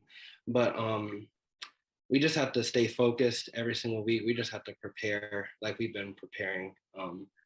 We just have to have a great week of practice, and we have to study film, and we just got to trust our coach's game plan and just have a great week of preparation for this week. And I expect it to be a tough and physical game, and it'll be just a good SOMEC 7 game. Absolutely. And Joshua, last season, Audrey Kell finished first in the conference. Can we expect the same this season? And how are you guys pushing towards that? Yes, conference championship is definitely one of our goals, along with the state championship. To achieve both of those, we just have to stay focused, go 1-0 every single week, and we just have to stay focused on the task at hand. With hard work, we can go anywhere. We have a lot of talent on this team, and we can achieve a lot. We have great coaches, and we just have a great team overall. We just have to stay focused week in and week out if we want to achieve those big goals. For sure. And Joshua, this is your senior year with Audrey Kell. Tell us about the leadership role you picked up with the team. Yeah, I've definitely tried to become more vocal this year. We have had some great leaders when I was an underclassman, and I've just tried to pick up tactics that they used. Like Cedric Gray was a great leader when I was a freshman, but I try to attend all the JV games and just support those guys because they'll be our future varsity players in a couple of years. This past week, we had this thing called the Future Nights when elementary schoolers come and they come to our practice and watch our games. And when I was a Future Night, I looked up to the varsity players, and I just want to be a good role model for those guys. And I just want to be a great locker room presence and a great teammate. Absolutely. And speaking of leadership, one thing I saw in your Twitter bio was that you're a National Honor Society member and also your academics. So kind of tell us about the balance between being a student athlete on the field and then in the classroom. Yes, academics are very important to me. I like to stay balanced because it just helps me keeps me focused, and I just like being balanced. And outside of academics, this summer and this fall, I've had an opportunity to fly, and I've always wanted to be a pilot since I was a little kid. And I've had an opportunity to work towards a private pilot's license, which will allow me to legally fly by myself. So outside of that, I've just been pursuing that when I'm not playing football or in the classroom. I love that. And finally, do you have some unfinished goals for yourself this senior year? And if so, how are you preparing for them? Yes, personally, I just want to be the best teammate and just the best player that I can be. I just want to give it my all every single game. Senior year, I only have 5 more guaranteed games, and I just want to give it my all because you never know. I just play every game like it's my last one. And as a team, we just want to go 1-0 every single week, and we want to end goal as a state championship. And another personal goal is I just want to be named to all conference and all state. And yes. Absolutely. Well, best of luck your senior year. And again, this Friday against Myers Park. Thank you so much for hopping on. Chris, Chelsea's getting so good, man.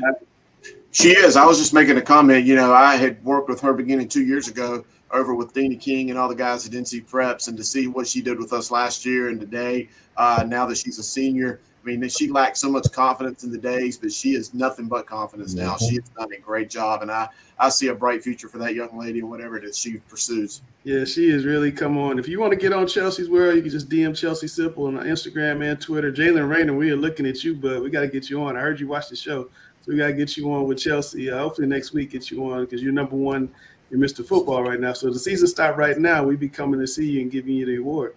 Let me see where am I at on my thing. We're on Alex's Big Ten games. Alex, you ready? Absolutely. Let me find your theme here. Maybe that's why. I've been bad today on my theme music. I got to find it. Alex Rankin.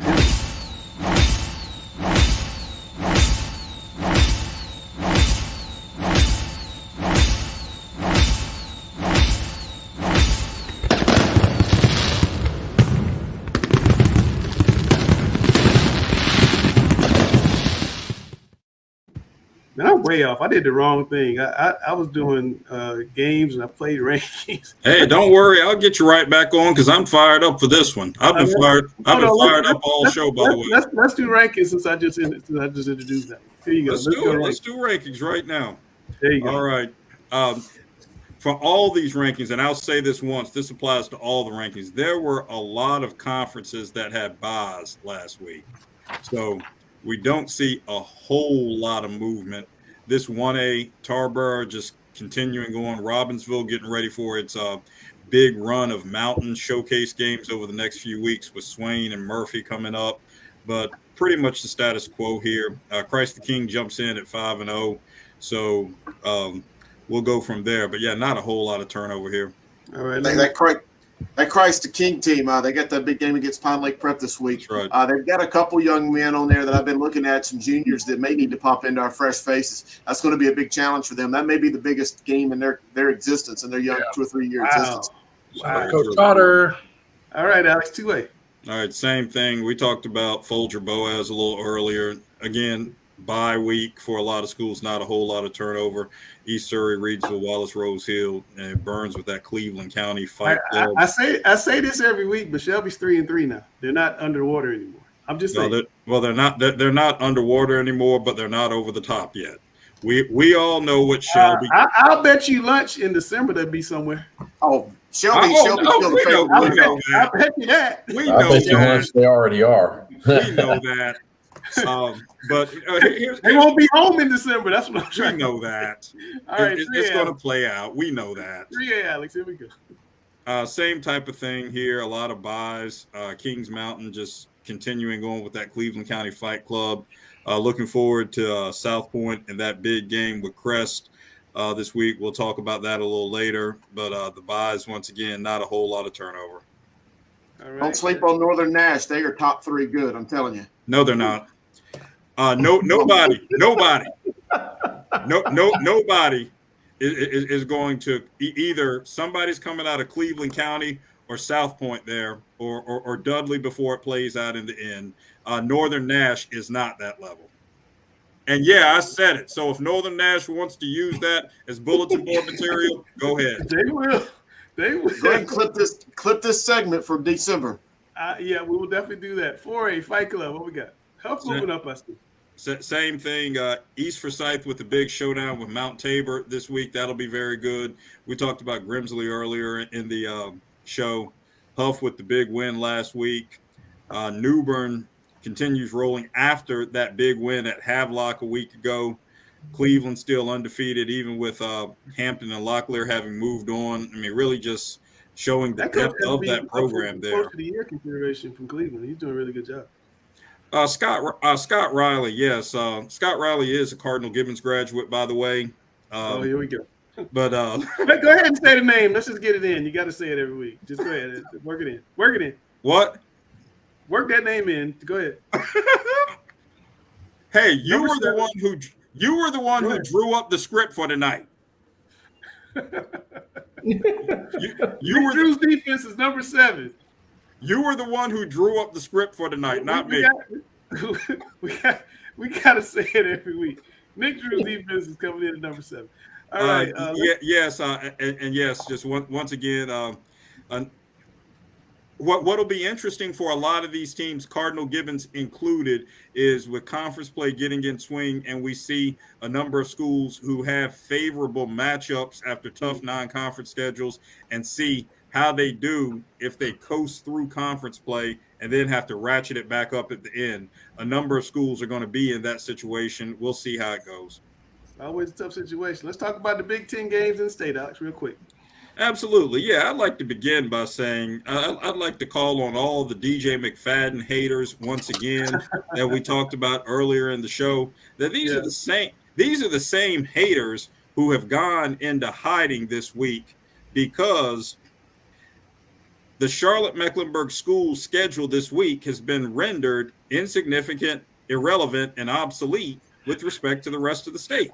You realize that this week's Charlotte-Mecklenburg schedule, frankly, is the worst single-week schedule we've seen from CMS in more than 10 years.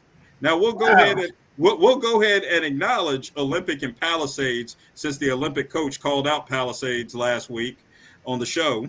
So we'll acknowledge that because of the historical significance of it. But other than that, notice you don't see a single CMS game on this schedule, because the CMS schedule this week is a joke. Okay, so that being said, okay, all right. Tell me about East Forsyth and Mount Tabor. Let's talk about a couple of these games up there before we turn Grice loose.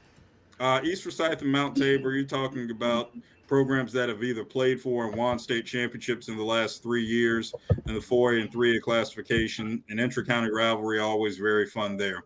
That Hoke and Richmond game is in there primarily. Hoke had its most compelling win in recent memory a couple weeks ago versus Scotland. So just the chance to go Scotland and Richmond, that's just something to pay attention to right there. Northeastern and Hertford County, that's northeastern North Carolina at its finest, up toward the Outer Banks and the coast. A good Region 1 battle right there. I talked about Robbinsville and Swain. Anytime Robbinsville gets together with Swain or Murphy, that's always a big deal right there. 71st and Cape Fear down in Cumberland County, two programs which generally find themselves in the mix at the right times. The same thing we see with Asheville and AC Reynolds, longtime rivals playing at the 4A level now. Olympic and Palisades, very much a historic matchup because of the role that Palisades played in transforming the Olympic program just from a numbers perspective. Wake Forest and Knightdale, that's the second Northern Athletic Conference 4A game, along with Heritage and Millbrook, which we'll talk about in a little while. Just solid competition right there, but we got those two games to talk about. Olympics program was not transformed because of Palisades. So Palisades got no varsity players from Olympic. But then again, the program still was transformed because of the depth impact that it had. No, it didn't have depth impact either. A program is transformed, not necessarily in the first 2 years of school. We need to have like a segment every week. 3, 4, 5. The significance of this game is it's the first battle of Steel Creek. Yes, so well, you need a trophy. It's got to have a trophy. Like Sam has. It needs a trophy, and Olympics going to win the trophy. Come on, Dale. We got to put you on that, Dale. Yeah, that's right. Hey, I wouldn't bring another trophy into a game. We had a trophy in a game last week, and a school got robbed. So no. We got cheated. Here we go. Got robbed. Here we go. Got cheated. All right, it's time for the very best color analyst in North Carolina to do his thing. Grice is going to break down the East and West of North Carolina game of the week.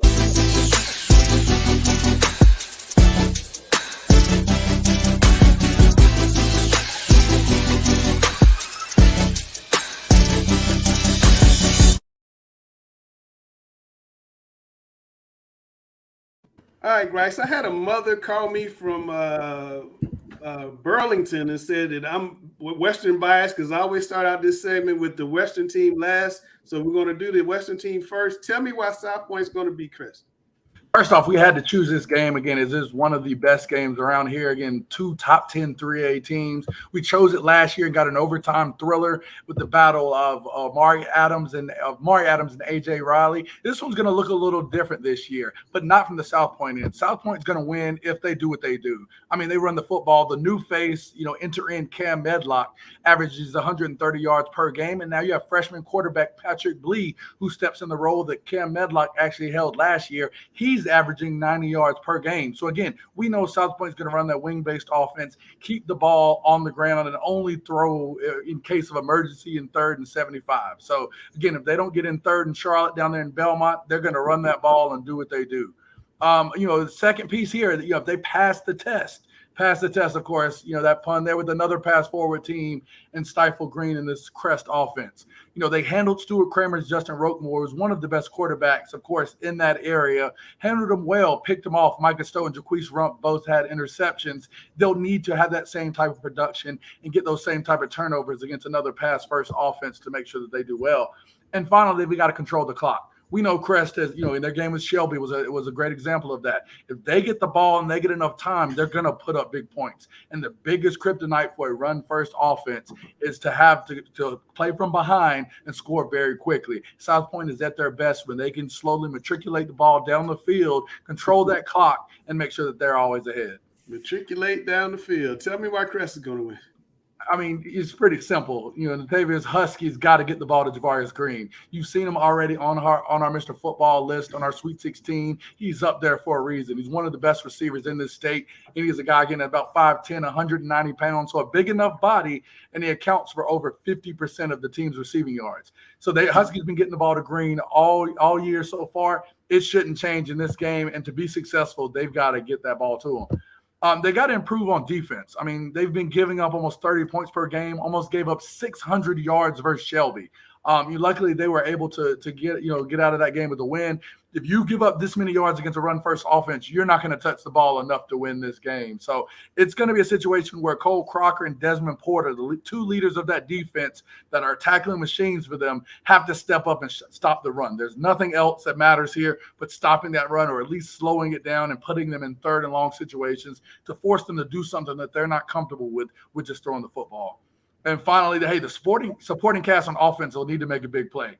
So we know South Point's a good team. They're going to be a good defense. All eyes are going to be on Javarius Green. Someone on offense is going to have to make a big play. We're looking at you, Malachi Addison, Brandon McCall, two other receivers, big play receivers with high yards per catch. They're going to be needed whenever you've got everybody and all the attention on Green. They're going to be needed in that one-on-one situation to come down with the big time catch. All right, let's go up I-85 and tell me why Millbrook's going to win their big game. There's no question. This is the best game in the state this week. I have a Western game on here. If I only had to have one, it would have been Heritage and Millbrook. No disrespect to South Point and Crest. I'm excited for this game. Again, Millbrook in this situation will make it 2 in a row if that Fortune-Leacock connection continues to thrive. Like we talk about with Husky and Green, Fortune has a guy, Nathan Leacock, who also, both of these guys are on our Sweet 16 Mr. Football list. They're two guys that they have to be able to have a big-time game here against another potent offense in order for them to be successful.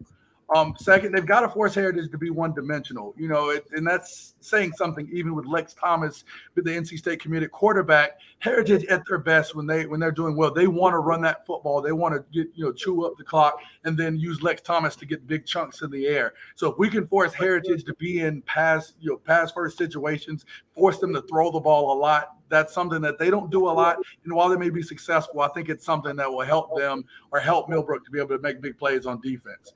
And then finally for them, they've got to stay in the moment. I mean, you've got so many things, they get distracted by avenging last year's loss, looking at the Fortune versus Thomas battle. We hope, Mason doesn't come in here trying to prove himself against another top quarterback in the city, or even for Millbrook looking ahead to that big time Roseville matchup. They've got a lot of things going on, a lot of pieces here that are, swirling around. If they stay in the moment in this big time matchup, which is tough to do in a tough conference, they're able to do that. They're going to win this football game. All right, let me pull up my other one. You can flip it for me. Yep. Heritage wins this football game. Again, if QB Lex Thomas, similar to what I said last week, if he has the best performance in this game, again, he has running backs, he has guys that'll help him on the ground, but he's got to use his legs to make plays when things break down, but also get the ball to big play receiver Tavares Carter whenever he gets that chance. So he's going to need to be the best quarterback in this game, which is going to be tough because we've seen an excellent season from Mason Fortune. Lex has got to show why he's going to NC State. The second piece here, they've got to establish that ground game to keep the Millbrook offense off the field. I think in the Broughton game, they ran for over 300 yards. That duo of Colson Fields and Jacob Lambert, they get big runs. They're able to churn those and take those 5-yard gains and get some yards after contact to keep those chains moving. That will keep that ball away from the talented Millbrook offense. That will force, the Millbrook offense to really operate a little faster, maybe do a little more than they have to, and maybe force some turnovers there. So keep that ground game going, do what Heritage wants to do to be successful.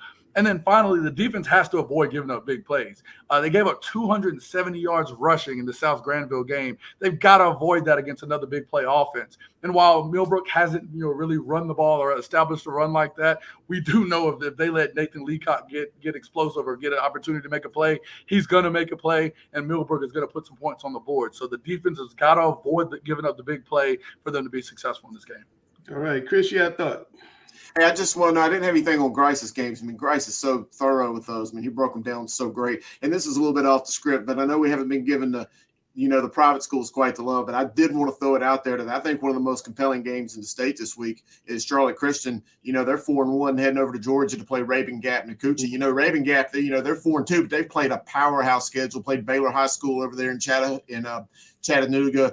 Trey Horn's one of the best football players I've seen just for Rabun Gap. And then Kyron Jones, the running back for Christian. Don't forget, Jason Estep has dominated high school football in the private school ranks, and I just don't think they get enough credit. I wanted to say something about that game this Friday because it's a big one. Yeah, that is definitely going to be a big game. In Providence Day, Rabun Gap, and Providence Day, Charlotte Christian, there's going to be 3 humongous private school games. We're probably going to see some type of replay in the playoffs, which is going to be one of the better playoff runs in all of the state. Once we get champions coming from those. Hopefully, Charlotte Christian isn't beset by too many distractions. Oh, here we go. It's time for Fresh Faces. This is Chris's favorite part of the show.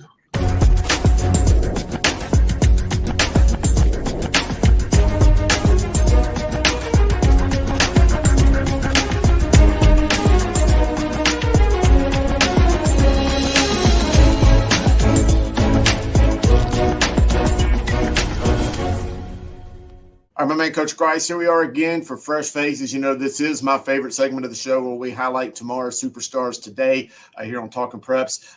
Let's start here in Charlotte at Hickory Grove. Anthony Hawkins. This young man is a sophomore, by the way, had 24 carries and a school record 323 yards. That's right, I didn't stutter, folks. 323 yards. 4 touchdowns, and a 35-20 victory over Northside. Man, that is big time. That's the 21st all-time game in Mecklenburg County, and we know the stars that have played in this county, Coach. What do we see? I mean, we see a guy that's just a dynamic player, looks a touch undersized, but he runs hard. And I think you see just him bursting through tackles where it's a lot of guys that don't want to make a tackle against him. And he's taking full advantage of that by getting to the end zone. We talk about that was his 21st all-time in Mecklenburg County history. He's tying a name for you. He's tying Catholic's Elijah Hood. Anytime you're in that category, I don't care who you're playing, you deserve to be a fresh face that we recognize. Again, he's not just doing it here. That was a big-time game. He's averaging 193 yards so far this year, and he's making sure he's taking care of business. So we're glad to highlight Anthony Hawkins, and he's a guy you guys need to know. I'm going to tell you what, Coach Grice, look at those uniforms, the same school colors, everything. And, I know today's players, it's not going to resonate with them. But I'm going to tell you what, it takes me back to like 1992 or 3. He looks like Jerome Bettis, the way he gets behind those guys and goes. He looks like the bus. So there you go. Put that on Twitter, folks. Anthony Hawkins, the bus. Hey, let's go to East Duplin High School. Katie Kennedy, East Duplin. We know they're in Eastern Power. 20 carries, 180 yards, 3 touchdowns. That's a team that's won 4 straight games. On defense, the 6'1" senior is averaging almost 9 tackles a game, 1.5 sacks a game. That's Coach Battle Holly football. He's the son of the legendary Jack Holly. That's big time football, Coach. Oh, it is. And I got to say, this kid's been, he's been hitting me up every single week. Kid's been doing it every week. And I'm glad that we're able to highlight him as a fresh face. I love his aggressiveness on both sides of the ball. I mean, again, averaging the 8 tackles per game. He's averaging over 1.5 sacks, during, each game. He's a guy that's going to get to the quarterback on the defensive side of the ball. His pursuit is relentless and unmatched. And I think it translates over to the offensive side of the ball as he runs that ball with reckless abandon. And if you're going to tackle him, you're going to pay for it just as much as he's going to dish it out to you.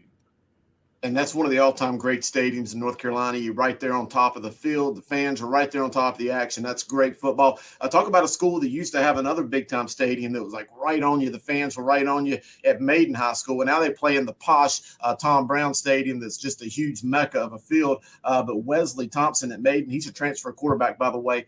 Friday night in their 27-17 victory over, I think, previously undefeated West Lincoln. He was 20 of 26 passing, 310 yards, 3 touchdowns. You're a quarterback guru, Coach. So what do we see from him?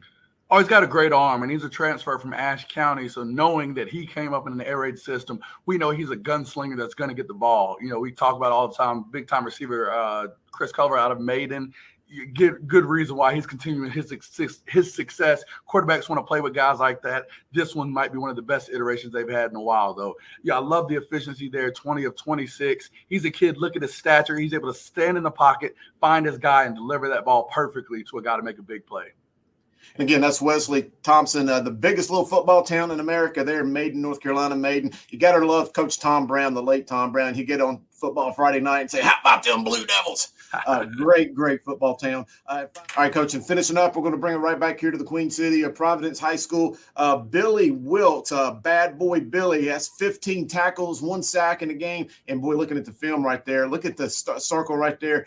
He gets downhill quick, nose for the ball. Let's see him get out of his break. Boom. What do you see about him, Coach? I love the block destruction. Again, as an inside the box linebacker, you've got to defeat that fullback. You're playing Catholic. You've got to defeat that lead blocker and make the tackle. Love to see that from him. You're playing a team here. You're going to get a lot of chances to make some tackles and really register those numbers. And I love the fact that he's going to get a guy and eliminate any additional yardage once he gets contact with him.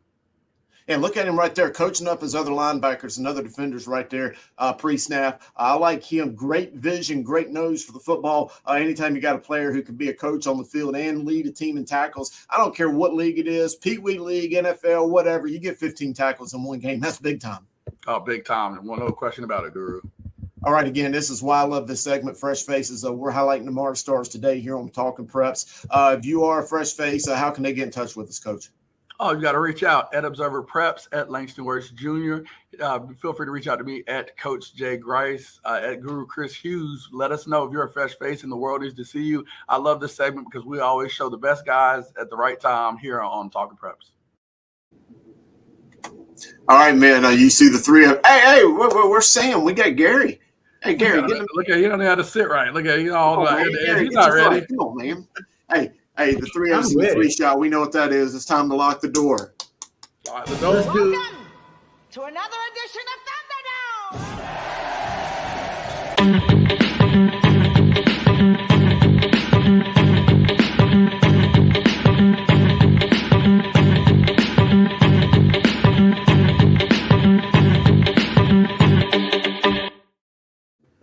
All right, here we are for Coach versus Coach. I've got Gary, the Hall of Famer, against the future Hall of Famer and Coach Grice. Both of them are going to have a great battle tonight. Coach Grice, you're the home team tonight, so you get to receive or defer. What's the choice? What you mean? The home team? He's the away team. He's got to call it. Yeah, he didn't get it. I'm going to take Sam's spot, and I'm going to defer like he always does. That works. I'll take it. Okay. All right. Hey, question number 1. Does the home field matter when deciding to kick or tie for 2 in the win? And before I give it to you to answer, I want to hear what a state championship winning coach has to say on the matter. So let's look at Coach Mike Brodowitz. Well, I mean, right now, the way we were playing, our PAT field goal has been a little inconsistent right there. And, yeah, really, truthfully, after Marvin Ridge last year, when I first time I ever decided to settle for an extra field goal, I said, this time I'm going to put it to the guys that just worked their butts off out there and put it their hands. If we can't get 3 yards, as Coach Oda used to say, then we don't deserve to win. The seniors said, let's go for it. And I said, hey, it's their team. Let's go for it.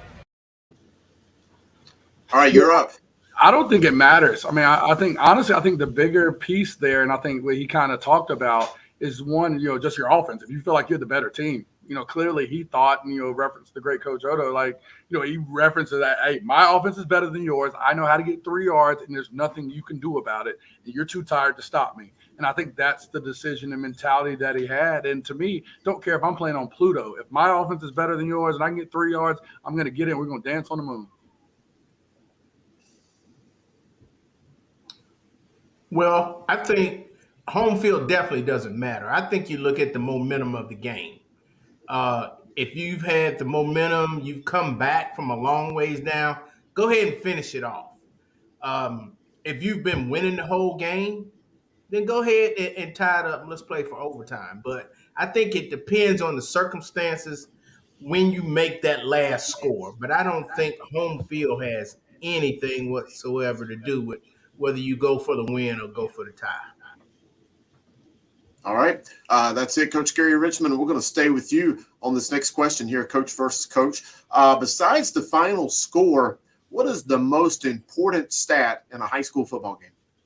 Turnovers. Definitely turnovers. If you don't have the ball, you can't score. If the other team takes the ball from you and they score, you can't win. So it's got to be turnovers. I mean, I think Gary was trying to get to the point, but he stopped at the end and went the wrong direction. It's time of possession. If you don't have the ball, you can't score. Like, if I have the ball, you can't do anything to make it happen. So to me, it's time of possession. And I get being a tempo coach saying that time of possession is important. It's ironic. Whatever. If I've got the ball, you can't do anything with it. But ultimately, I want to answer the question and say, I don't give a dang what the stats or whatever it says. If I got more points than you, we won. That's all that matters. I've been in a situation where we've won and had maybe 120 yards total offense, and I've been in a situation where I've scored 30 and we've had freaking 400 yards offense and lost. So the final score really is the only important thing, but, we like to argue. Yeah, I mean, of course, the final score is the final stat, but like I said, what if I score on the first play of every possession? Then time of possession doesn't mean anything. It's turnover. Opponent clearly doesn't mean anything either if you're scoring on the first possession. We're talking about real games here. All right, Coach Grice, so we're going to stay with you. This is an interesting question to me. Me being one of the old school guys, I know how I feel about it. But best uniform combination in football, all white on the road or a solid color at home? I want to know what you think. Oh, all white on the road is just, to me, is the cleanest, just I'm here for business uniform combination there is. Every team that's worth anything has a wonderful, beautiful, just all white. We're here for business. That was a fun thing last year on our, little run Mallard Creek when we went to Butler. We're out there and they're all white. And of course, as we become superstitious guys through the playoffs, taking that thing up to Asheville, being up there in the cold, just repping our all white. It's just too clean. It just signifies, hey, we're just here for business. You feel godly. You feel amazing with that all white on the road. He's right. I hate it. I hate that he went first because he's right. I like. That's why you receive. You wanted the third. That's why you receive. He's right. That all white. I mean, it just depends on what your school colors are.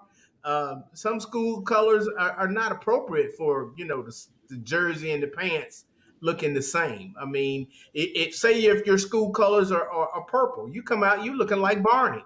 You got a bunch of Barneys running around. So it kind of. He said that because we have purple. That's.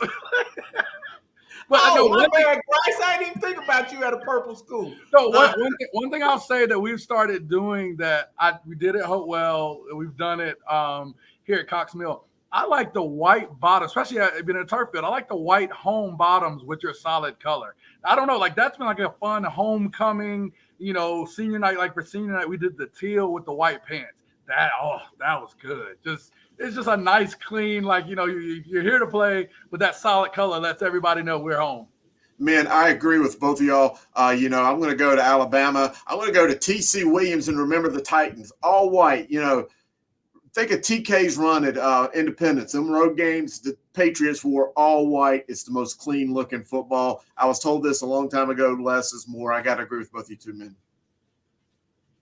Had to do it. All right. That Barney comment was crazy. No, Gary had me dying with the Barney comment. Gary's witty. But Gary is very witty. I also like the white top with the colored bottom, like the Panthers had on Sunday with the white with the black belt. I like that too. But I do like the all white. Butler Panthers look like they stepped out of the 1950s with them. No, I love that look, man. I love that. Butler played, I think, in the 211 state championship game. I had the year wrong. They were all white at Chapel Hill. They were like brand new. I was like, man, that looks good. And I went to go get something to eat. They were up like 21-0 when I got back. They played really well. That's one of the best teams I've ever seen, by the way. You mentioned Butler. Look out. That team looks good. Yeah, they got it by a couple weeks ago. They definitely got it going. They look good this past Friday night. Hey, I want to mention the Panthers should stick with that same uniform combination they had last week always. You know why? They won? Because they won. Cameron, you had a thought on the 4A rankings. I dogged you out there before. They're killing me. Yeah, you just can't drop Chambers that low after losing a close game like that to Huff. I mean, they were in third place and Huff was in fourth. No, absolutely. I'll tell you, because Chambers has not gotten it done this year. Chambers is not a great football team. Well, they beat Nick Drew. Huff is not a great football They team. I'm put up calling it 20 right now. plus on Nick Drew. Chambers is not a great football Then team. Huff is not a great football team. Huff is a great football team. Alex, No, they're not. They just barely beat Chambers. Mr. Lash is going to be on you with his petty. This is coming from the same guy that don't have Shelby in the 2A. Come on. I am sick and tired of this posturing with all of these schools who claim to be so great, who can't get it done in impressive fashion. Well, you better hope it rains in that 4 They won. You better hope it rains. How does Huff then rank? I hope it rains every year. Well, I can't wait till next year. Highlights gives a copy of this, puts over some slow motion. Bring it on. I cannot wait. I'm You better hope it gonna tell you rains. right Just now, like you better hope a hurricane comes in December. None of these teams could play with the Independence teams of the early 2000s. None of these teams could play with the Butler teams that followed Independence. None of these teams could play with the Richmond teams of 98 and 99. These teams are not that good. That's about the only thing I agree with you tonight. But like that's irrelevant. That's not a talking point here. We're not comparing those teams to those teams of the past. That's irrelevant. But we're talking relative to this season. Exactly. So Alex, that point is so irrelevant. I'm talking to the posturing these teams are doing, trying to act like they're so great. That's what I'm talking Hey, about. now Cardinal Gibbons has started doing those videos too, the slow motion videos. They're doing the same thing. No one's doing the I'm same just saying. thing. I'm just saying. You can do that when you have a ring right now. I got the ring. I can't. Hey, look, I got to sit down. He calls the ring. They got the ring. Got the ring. Nick Drew's defense got the ring. Cameron, you were going to sit in for the big star who's not here tonight, so you get the final word. Yeah, I'm just gonna, really say thoughts and prayers with Mallard Creek. That's a very unfortunate situation. I'd hate to put myself in, those kids' shoes right now and just have to go out there and play this week. But thoughts with them. Looking forward to the games this week. I'll be at Audrey Kell and Myers Park. It'll be interesting to see how well Myers Park plays. Coming off. Did they win last week, Langston, or were they on bye? Who? Myers Park. They won't buy. Okay, they were on bye. Well, they won the week before then against Barry. So it'll be interesting to see how they play against that Audrey Kell defense. Yeah, Cameron, we can't give you the last word and we have dead air, man. You gotta you gotta have it ready. You gotta be like Sam. Come on, you got eyebrows and getting your hair looking, You started so great. You gotta have the dead air. I don't have the dreadlocks. You gotta Next time I'll just shout out Nick Drew.